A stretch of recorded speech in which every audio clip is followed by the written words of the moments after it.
I always believed my wedding day would be perfect.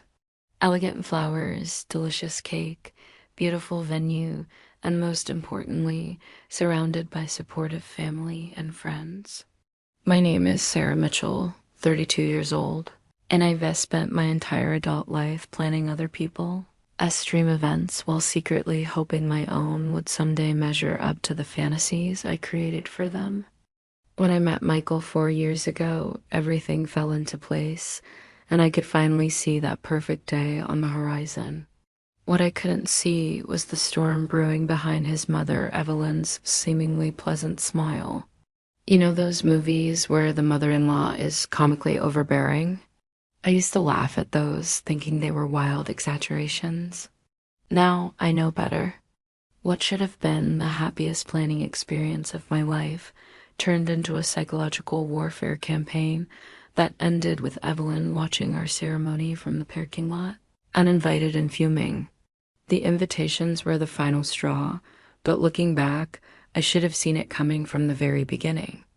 This is the story of how I discovered that sometimes the people closest to us can be the ones who test our boundaries the most, and how I finally found the strength to protect what mattered to me. Have you ever experienced a family betrayal that made you question everything you thought you knew? What helped you find your way back to solid ground? I'd love to hear your stories in the comments below. Sometimes sharing our experiences helps others feel less alone in their struggles.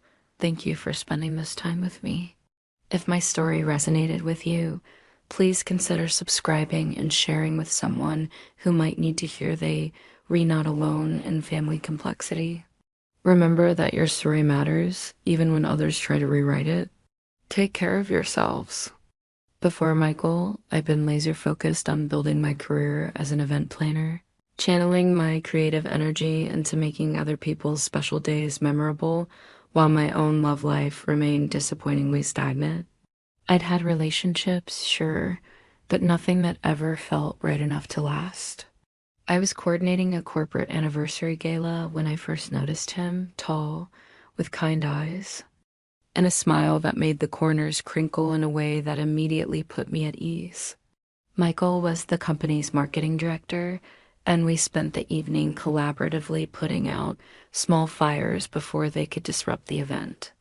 By midnight, as the last guest departed, he asked if I'd join him for a late dinner, and that was it. Our relationship moved quickly, both of us immediately comfortable in a way I'd never experienced before. Within 6 months, we were living together, and I was meeting his family. Evelyn welcomed me with a tight hug and homemade dinner, the first time Michael brought me to her immaculate suburban home. I've waited so long to meet the woman who's captured my Michael's heart, she said, serving pot roast that she proudly announced was Michael's favorite since childhood. The evening went smoothly on the surface, but I caught moments that should have been warning flags. The way she referred to our condo as Michael S. Place despite us having chosen it together. How she showed me childhood photos while remarking how no one will ever know him like his mother does. And her casual questions about my work schedule that felt more like an assessment than genuine interest. Michael was her only child, and his father had passed away from a heart attack when Michael was in college, leaving the two of them unusually close. I noticed how Michael's phone would light up with her calls multiple times a day, how he'd immediately answer no matter what we were doing, and how he'd automatically adjust our plans if she needed anything. I ignored these warning signs, partly because I was head over heels in love, and partly because I always longed for a close-knit family. When Michael proposed on our 3rd anniversary with his grandmother's restored vintage ring, I was ecstatic. We celebrated alone first, then drove to Evelyn's house to share the news. Her smile didn't quite reach her eyes as she hugged me and said, "Welcome to the family, dear. I hope you know what a special man you're getting." That night, as she pulled out photo albums and monopolized Michael as attention with family stories that pointedly preceded my existence, I pushed down my discomfort. I was excited to plan our wedding, and surely her behavior was just adjustment to the idea of her only son getting married. how wrong I was. Have you ever experienced a family betrayal that made you question everything you thought you knew? What helped you find your way back to solid ground? I'd love to hear your stories in the comments below. Sometimes sharing our experiences helps others feel less alone in their struggles. Thank you for spending this time with me. If my story resonated with you, please consider subscribing and sharing with someone who might need to hear they're not alone in family complexity. Remember that your story matters even when others try to rewrite it. Take care of yourselves. The first month after our engagement was a blissful blur of congratulations, ring selfies, and excited phone calls with friends and family. I threw myself into preliminary wedding planning with the enthusiasm of someone who spent years helping others create perfect events and was finally crafting her own. Michael and I agreed on a spring wedding about 10 months away, giving us plenty of time to plan without feeling rushed. We envisioned an intimate garden ceremony with around 100 guests, immediate family, close friends, and a few colleagues who'd become important parts of our lives. When we shared our vision with Evelyn over Sunday dinner, her expression tightened minutely before she recovered. Only 100? But what about your father's business associates, Michael? And all your cousins from Minnesota, and the church group that's watched you grow up?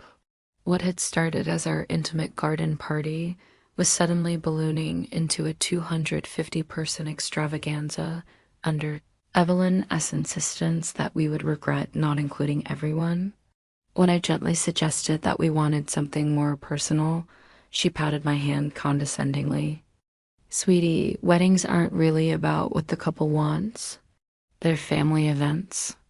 You'll understand someday when you've been in the family longer. Michael, caught between us, tried to mediate. Mom, Sarah's literally a professional at this. I think we should trust her judgment.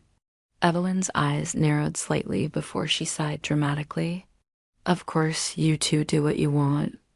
I just don't want you to have regrets or hurt feelings. This pattern continued as we selected everything from color schemes. Navy blue for a spring wedding. Wouldn't pastel pink be more appropriate? To menu options, chicken and fish. But the Henderson's daughter had prime rib at her wedding. I made small compromises where I could, adding a few of her preferred flowers to the arrangements and including some traditional elements to the ceremony that were important to her. The real battle erupted over the venue. Evelyn pushed aggressively for Willow Creek Country Club, where she'd been a member for decades. They'll give us a discount, she insisted, though the discount still put it well above our budget. When Michael and I discovered Rosemont Gardens with its blooming cherry trees and charming stone pathways, we knew immediately it was perfect. It fit our budget, matched our vision, and had a warmth the country club's opulent ballroom lacked. When we announced our decision, Evelyn went silent, then cold. If that's what you've decided, she said stiffly before excusing herself to the kitchen. For the next week, she barely spoke to Michael, responding to his texts with one-word answers and canceling their weekly lunch. I felt guilty watching him worry about her, but also increasingly frustrated. She'd come around, Michael assured me, though the tension in his voice betrayed his uncertainty. I was determined to keep the peace while standing firm on the decisions that mattered most to us.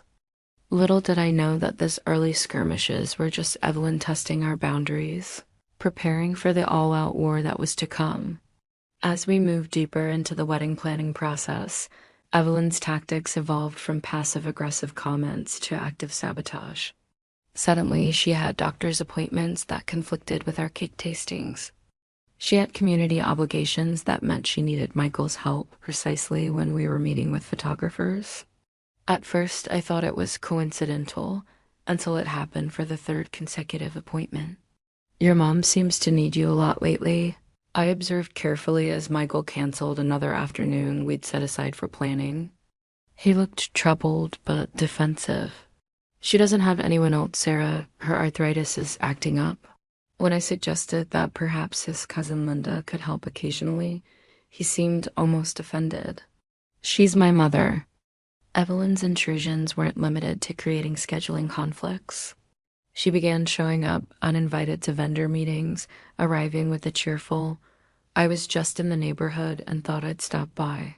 Before I could protest, she'd be questioning our florist about substituting the ranunculus in my carefully curated bouquet with carnations because they last longer, or telling the caterer that the appetizers we'd selected were too exotic for a family crowd. After these ambush, she casually mentioned to Michael over their private lunches how concerned she was that I seemed so stressed and difficult to please. "The florist mentioned you were quite adamant about those expensive flowers," she told him within my earshot. "I hope you know what you're getting into with someone so particular." Michael frowned, but said nothing in the moment, though later he asked me if I was perhaps being a bit rigid about certain details. The bridesmaid dress incident nearly broke me. After weeks of searching, my 3 closest friends and I had found beautiful sage green dresses that complemented each of them perfectly despite their different body types, a minor miracle in wedding planning. We were at the final fitting when Evelyn appeared, somehow alerted to our appointment. "Oh no, green washes out fair skin," she declared, eyeing my red-headed best friend Jane. "I've already found alternatives in a lovely mauve." She pulled out her phone to show a completely different style from a bridal shop across town, where she'd apparently already put dresses on hold. My bridesmaids exchanged uncomfortable glances, and Jane squeezed my hand in solidarity.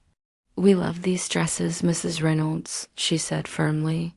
"Sarah has amazing taste." Evelyn's smile tightened. "Well, you girls haven't been to as many weddings as I have." The following week, we discovered she'd canceled our cake tasting appointment by calling the bakery, claiming to be my assistant. When the owner called to reschedule and mentioned the cancellation, I was speechless. That evening, I finally broke down, tears of frustration flowing as I told Michael everything. "She's undermining every decision we make. It's like she's trying to sabotage our entire wedding." Michael looked pained, torn between the 2 women he loved most. "She's just excited and wants to help," he offered weakly, but I could see doubt in his eyes. "Canceling appointments behind our backs isn't helping," I insisted. The situation came to a head when Evelyn texted Michael photos of a dress she'd purchased for the wedding. An elegant floor-length gown in ivory that could easily be mistaken for a wedding dress in photographs. Even Michael couldn't defend this. Red-faced, he finally confronted her over dinner at her house, with me sitting uncomfortably beside him. "Mom, you can't wear white to our wedding. You know that." Evelyn's eyes welled with tears immediately. "It's not white, it's ivory. And after everything I've done to help with this wedding, I'm being attacked for buying a dress I feel pretty in." She looked at me accusingly. "I just want to feel included. Ever since you got engaged, I've been pushed aside as if my only child getting married means nothing to me." Her shoulders shook with sobs as Michael moved to comfort her. Later in the car ride home, Michael suggested that maybe we could give his mother specific responsibilities to help her feel more included. If she has her own tasks, maybe she'll stop trying to control everything else, he reasoned. Though skeptical, I was willing to try anything that might improve the situation. "Fine," I agreed reluctantly. "She can help with the invitations." Everyone loves getting to see those before anyone else, right? How naive I was to hand her the perfect sabotage opportunity on a silver platter. After months of design consultations, I finally created what I consider perfect invitations, letterpress printed on thick cotton paper with a custom watercolor of Rosemont Gardens' iconic cherry trees, and hand calligraphed addresses on the envelopes. They represented everything about the intimate, personal wedding we'd been fighting to preserve. When I suggested that Evelyn could help with the invitations, she showed unexpected enthusiasm, offering to address all the envelopes with her excellent penmanship and handle the mailing process. "I'd love to be part of something so important," she said with what seemed like genuine warmth. "And it would save you so much time, Sarah." Relieved by this apparent olive branch, I gratefully accepted, providing her with our carefully curated guest list, the completed invitations, and pre-stamped envelopes.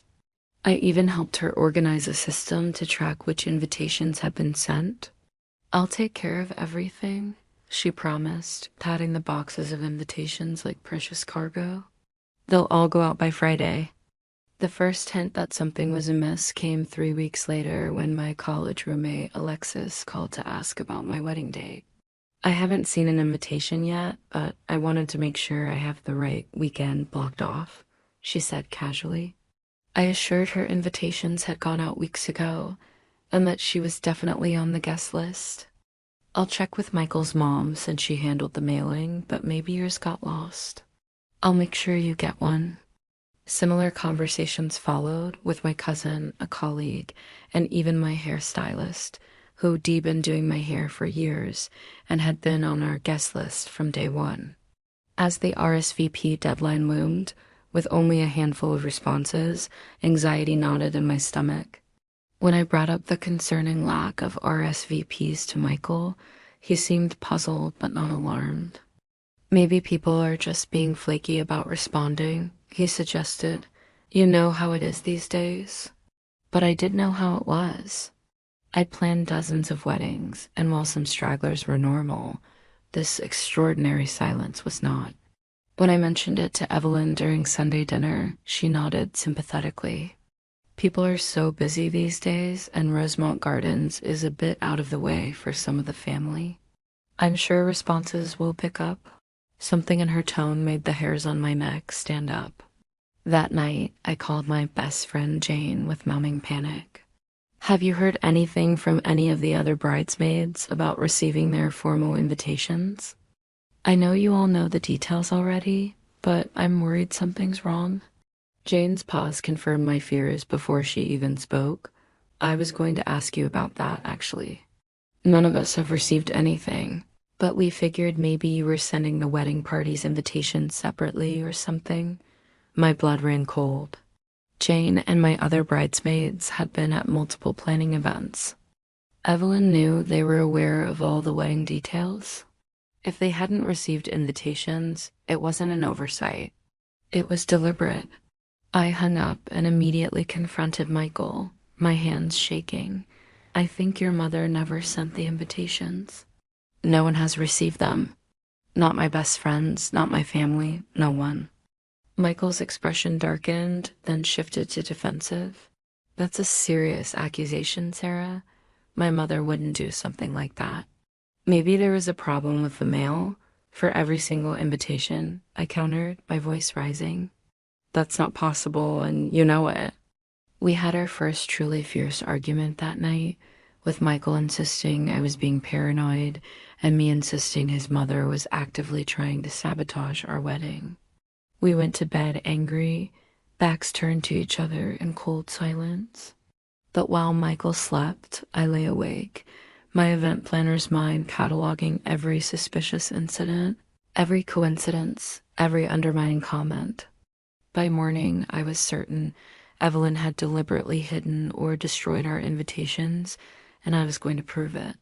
The next day, while Michael was at work, I called in a favor from Marco, a private investigator who occasionally worked security for my high-profile events. "I need to check if emails have been sent from an address very similar to mine," I explained, describing my suspicions without going into embarrassing detail. Marco was professional and thorough, reporting back within hours. "There is an email account created 3 weeks ago with an address 1 letter off from yours," he confirmed.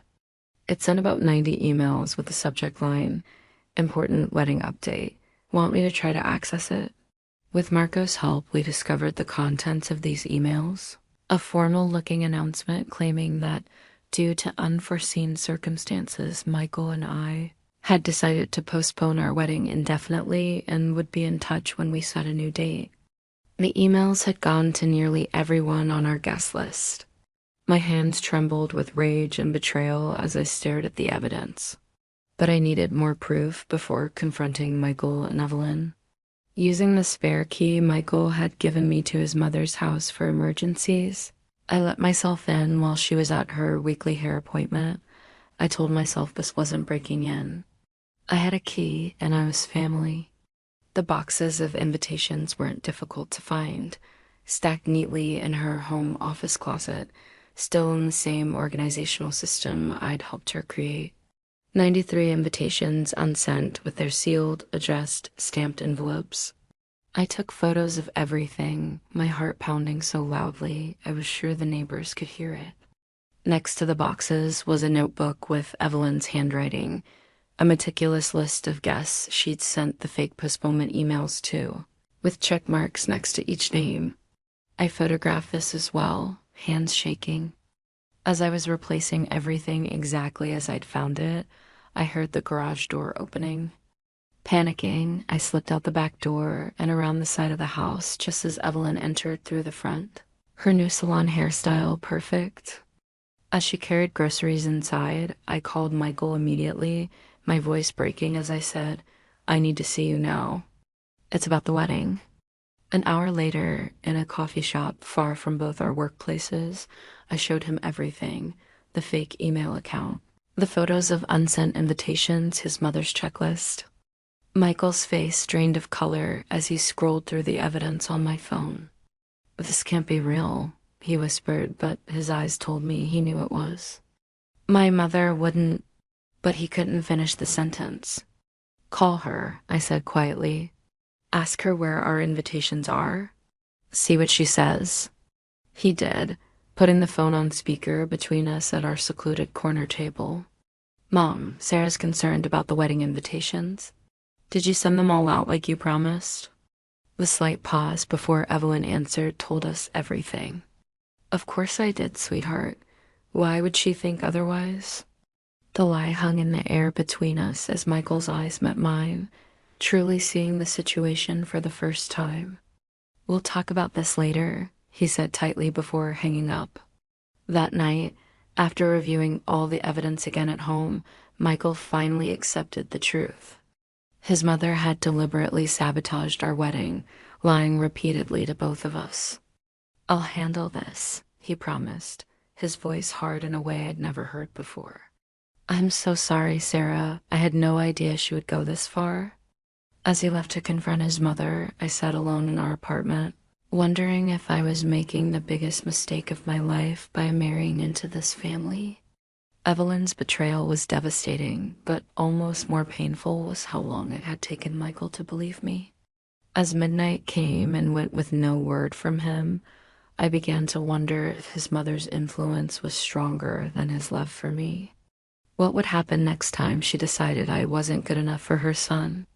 Would our children become pawns in her manipulation games?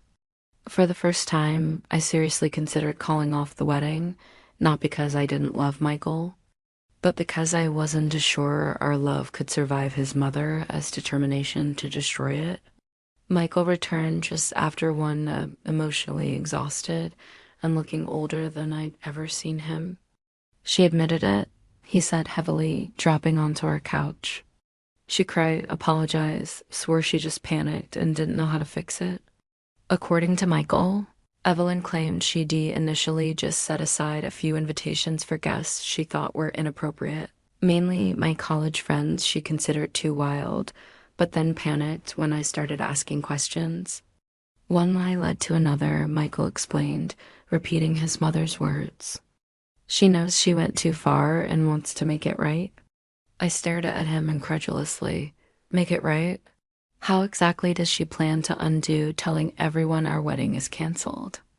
Michael reached for my hand. "She's offered to call everyone personally and explain there was a misunderstanding. She'll help us send new invitations immediately." He looked at me pleadingly. "She's really sorry, Sarah. She was crying so hard she could barely speak." Despite my deep skepticism, I recognized the hope in Michael's eyes. He desperately wanted to believe his mother's remorse was genuine, that this could be resolved without having to choose between us. Against my better judgment, I agreed to a reconciliation dinner at Evelyn's house the following evening. "We'll start fresh," Michael said, pulling me into an embrace. "She knows now that we're serious and she can't come between us." Evelyn was the picture of contrition when we arrived, her eyes red-rimmed and her normally perfect makeup subdued. She embraced me immediately. "I'm so deeply sorry, Sarah. What I did was unforgivable, and I completely understand if you hate me." She had prepared all of Michael's favorite childhood foods and set the table with her best china. Throughout dinner, she was uncharacteristically deferential, asking about our plans and nodding supportively at everything we said. "I've already drafted an email explaining my terrible mistake," she told us, pulling out her laptop. I'll send it to everyone tonight and follow up with phone calls to make sure they know the wedding is still happening." As she opened her computer, a text notification appeared on the screen. Michael happened to be standing behind her and froze, his eyes fixed on the message. "What's that?" he asked, his voice suddenly cold. Evelyn quickly moved to close the laptop, but Michael was faster, turning the screen so both of us could see a series of texts between Evelyn and Michael's godfather, Thomas. The most recent read: "Any luck convincing Mike to postpone? Sarah seems nice enough, but rushing him into marriage when he's up for partnership isn't fair to him." Below were earlier messages where Evelyn detailed her concerns that I was rushing Michael into marriage before he is ready and only interested in his future earnings. Most damning was Evelyn's reply to Thomas, sent just that morning. "Dinner tonight with them, playing the remorseful mother. We'll update you after I talk some sense into Michael." The silence in the dining room was deafening. Evelyn's face had gone chalk white as she realized what we'd seen. "Michael, I can explain," she began. "But I'd heard enough. You weren't going to apologize at all, were you?" I asked, my voice shaking. "This whole dinner is just another manipulation." Evelyn's demeanor changed instantly, the contrite mask dropping away as she realized her game was exposed. "You have no idea what's best for my son," she snapped, years of barely concealed hostility finally breaking through. "You've been pushing this wedding, pushing him to choose you over his family. He deserves someone who understands his obligations to his family, not some event planner with dollar signs in her eyes." Michael had been standing frozen, but at this he came to life. "That's enough, Mother," he said sharply. "Sarah has never pushed for anything. If anything, she's been incredibly patient with your interference and disrespect." Evelyn turned to him, her expression softening manipulatively. "Sweetheart, I'm only thinking of your future. You've worked so hard for the partnership at the firm. Marriage is a huge distraction right now.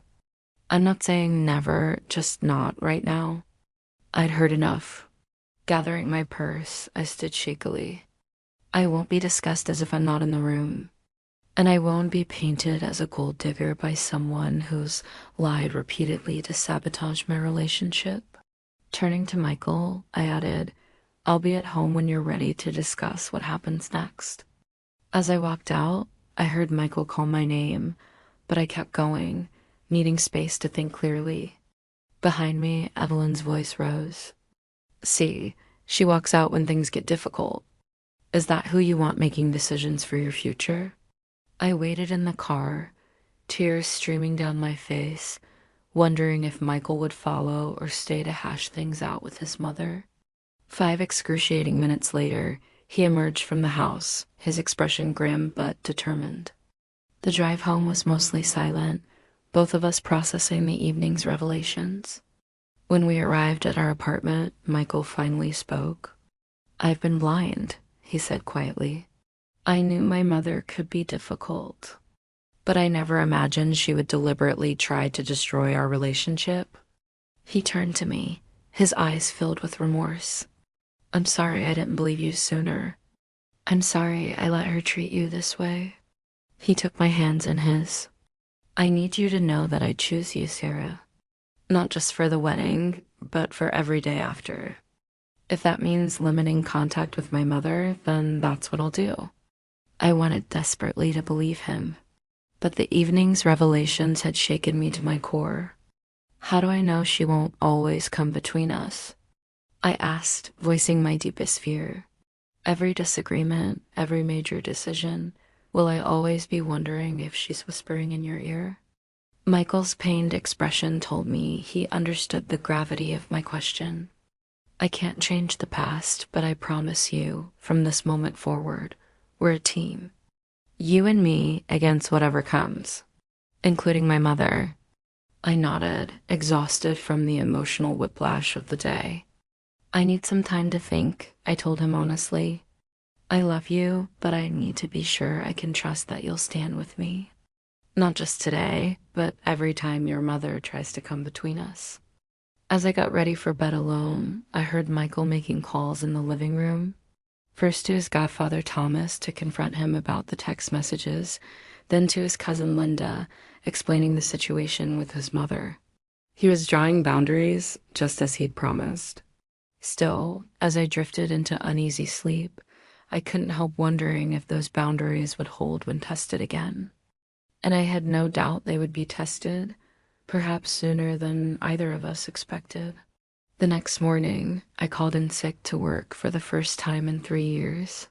I spent hours crying, alternating between rage at Evelyn Ness' manipulation and fear that my relationship with Michael might not survive the fallout.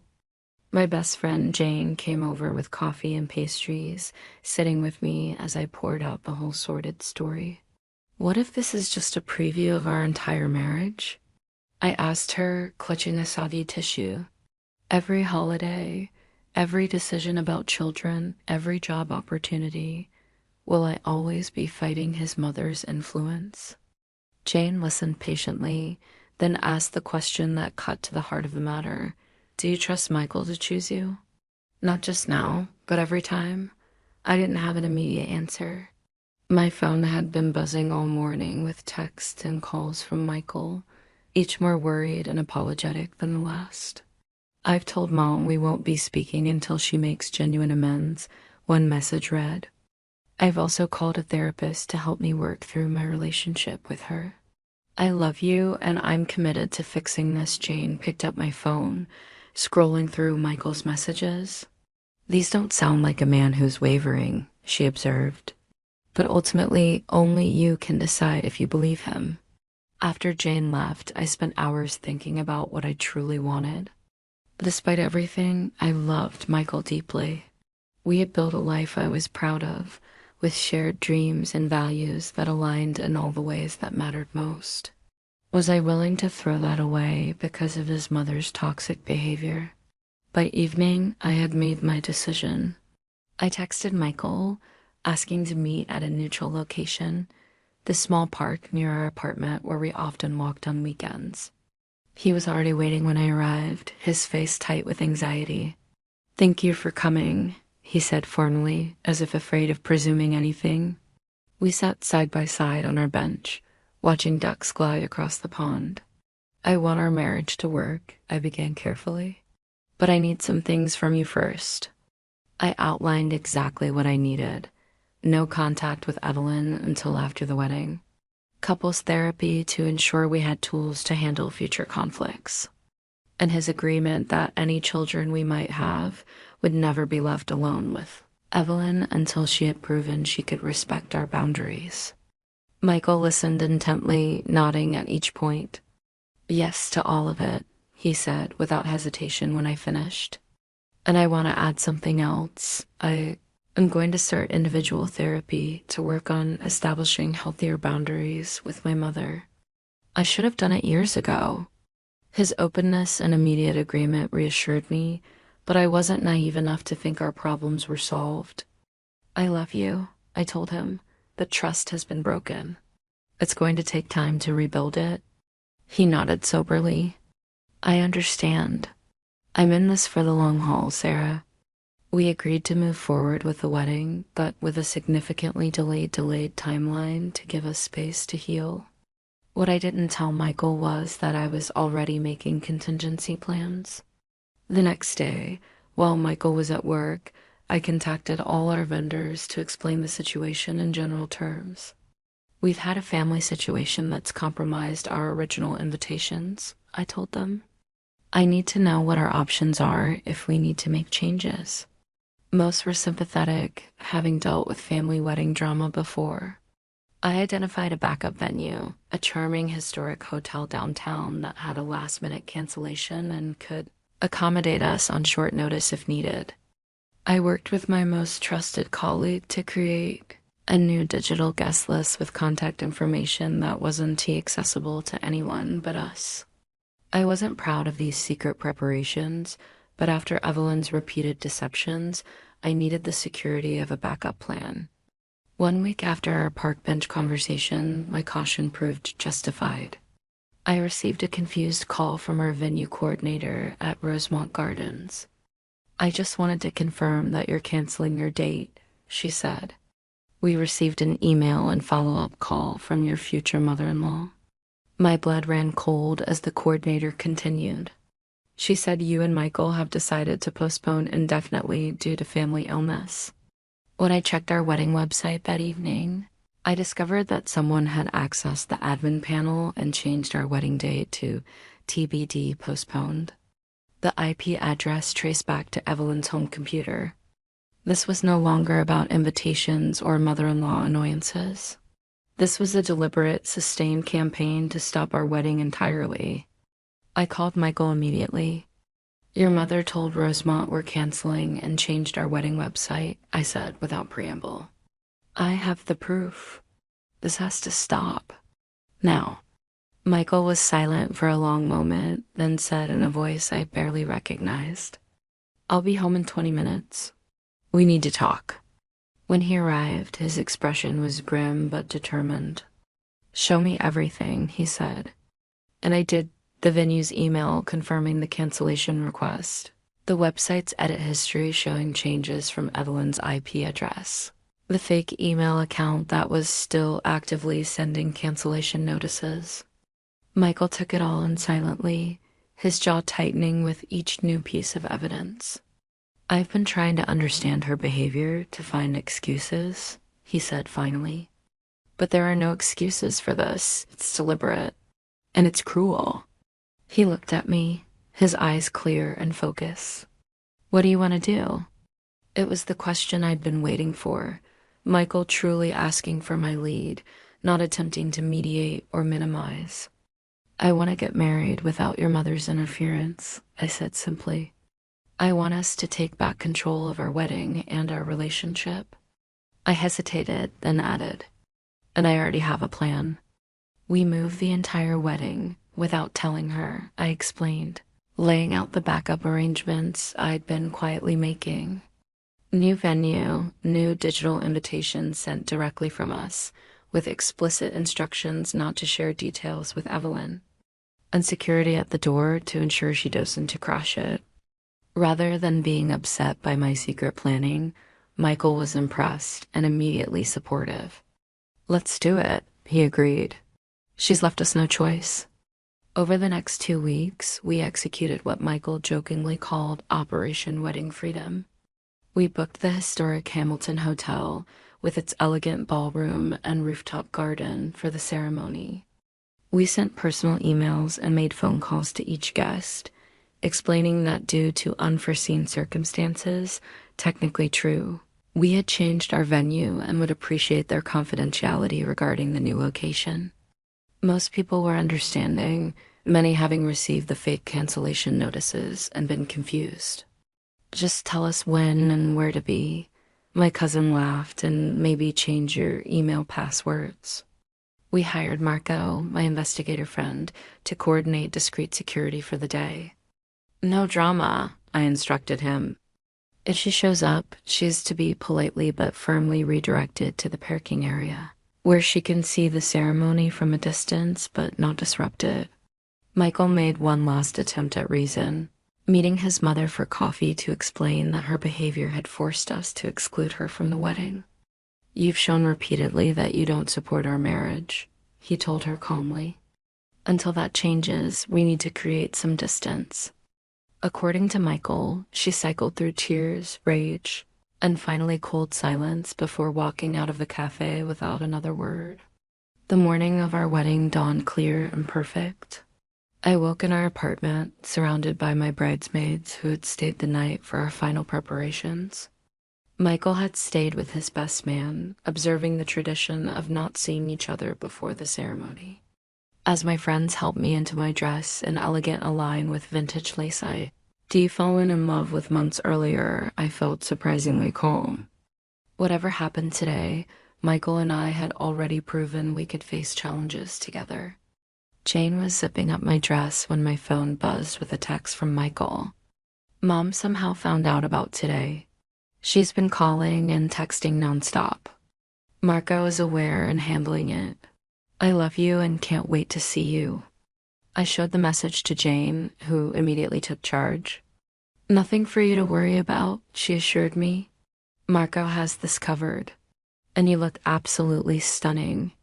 At the hotel, everything was proceeding according to plan. The rooftop garden had been transformed with white chairs and an archway twined with cherry blossoms, nod to our original venue's iconic trees. Guests were being discreetly checked in by Marco's team, all of whom had photos of Evelyn and instructions on how to handle her if she appeared. Just as I was about to walk down the aisle on my father's arm, Marco slipped me a note. He arrived. Attempted to enter claiming medical emergency. Now in parking lot with clear view, as discussed. Unaware, all secure, asterisk, asterisk. I took a deep breath, exchanged a look with my father who squeezed my hand reassuringly, and nodded to the string quartet to begin the processional. As I walked toward Michael, my eyes locked on his. I was briefly aware of a figure standing in the parking lot below Evelyn, in what appeared to be a light-colored dress, watching from behind the security perimeter. But her presence couldn't touch the joy of this moment. Michael's eyes shone with tears as he took my hands at the altar. You look incredible, he whispered, then added with a small smile, mission accomplished. Our ceremony was everything we had hoped for, personal, emotional, and intimate. Michael's vows included a promise that brought tears to my eyes. Asterisk, asterisk, I choose you today and every day. Our marriage comes first, and I will protect it and cherish it above all other relationships. The reception that followed was joyful and relaxed, with none of the tension that had marked the preceding months. Through dinner and dancing, I occasionally caught myself scanning the room, half expecting to see Evelyn attempting to crash the party. Marco approached during the cake cutting to inform us that there had been one more attempt, Evelyn trying to talk her way past hotel security by claiming she'd forgotten her invitation, but she had been firmly redirected back to the public areas. Our photographer actually caught a picture of her being escorted away, Marco mentioned with professional detachment. I can have it deleted if you prefer. Michael and I exchanged glances. Then Michael shook his head. Keep it, he said quietly. It's part of our story for better or worse. As we prepared to leave the reception amid a shower of flower petals, Michael pulled me close. Thank you for not giving up on us, he said, his voice husky with emotion. I know it wasn't easy. I kissed him, aware of our guests cheering around us. We're a team now, I reminded him. Whatever comes next, we face it together. That night, as we flew to Bees for our honeymoon, I reflected on the tumultuous path that had led to this day. Perhaps it wasn't the perfect wedding I had initially imagined, but it was perfectly resilient, determined, and ultimately triumphant. And somewhere in all the chaos, I had discovered a strength I hadn't known I possessed.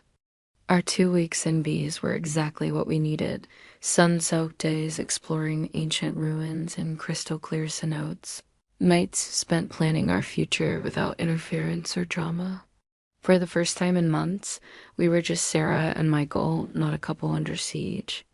When we get home, Michael said one evening as we watched the sunset from our private deck, I want us to be clear about how we're going to handle my mother. No mixed messages, no different standards. I nodded, appreciating his proactive approach. I think we need professional help with that conversation, I suggested. someone who can help us communicate our boundaries clearly without it becoming emotionally charged. Michael agreed, and upon our return, we found a family therapist specializing in law relationships.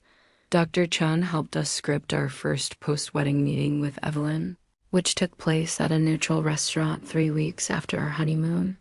"Thank you for meeting us," Michael began, following the approach we practiced. "We want to have a relationship with you, but it needs to be healthier than it's been." Evelyn, dressed impeccably as always, kept her expression carefully neutral. "I understand you're upset about the wedding," she said, her tone suggesting we were overreacting, "but families have disagreements. We need to move past it." I took a deep breath, sticking to our plan. "What happened wasn't a disagreement, Evelyn. You actively tried to prevent our wedding multiple times. That's not something we can simply move past without addressing it." Michael outlined our boundaries clearly: weekly phone calls instead of daily, advance notice before visits, no undermining comments about our relationship, and most importantly, no unilateral decisions affecting our lives. "If these boundaries aren't respected," he concluded, "we'll need to limit contact until they are." Evelyn's face hardened. "So I'm being punished for caring about my son's future? For wanting to make sure he wasn't rushing into something he'd regret?" She turned to Michael, ignoring me completely. "I've only ever wanted what's best for you.